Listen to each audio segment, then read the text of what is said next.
Quand un guépard affamé prend en chasse une gazelle de Thomson, sa seule option est de prendre ses jambes à son cou.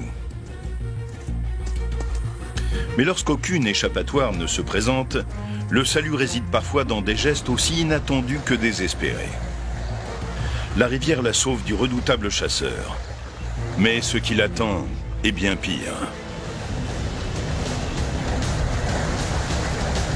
Les rivières africaines sont infestées de crocodiles du Nil. Et on peut dire qu'ils ont les crocs. Il y a du grabuge dans la rivière. On croirait que les crocodiles ont attrapé une autre antilope. Mais en réalité, on assiste à un combat sans pareil. Cette fois, celui qu'on attaque, c'est le guépard qui a poursuivi la gazelle jusque dans ses eaux mortelles.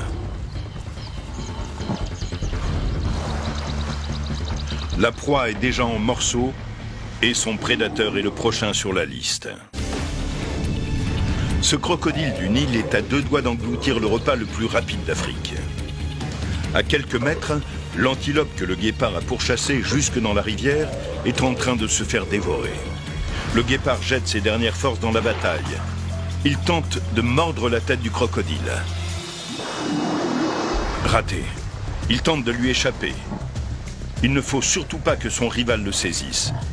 Une fois ses énormes mâchoires refermées, il est presque impossible de s'en dégager. Le guépard parvient à gagner la rive. C'est une lutte sans merci. Pour le guépard, une défaite serait synonyme de mort. Épuisé par la chasse et malmené par le crocodile, le guépard cesse de se battre. Mais le crocodile desserre furtivement les mâchoires pour ajuster sa prise. Il n'en fallait pas moins au guépard pour filer. Il escalade la rive pour se mettre en sécurité. La catastrophe a été évitée de justesse.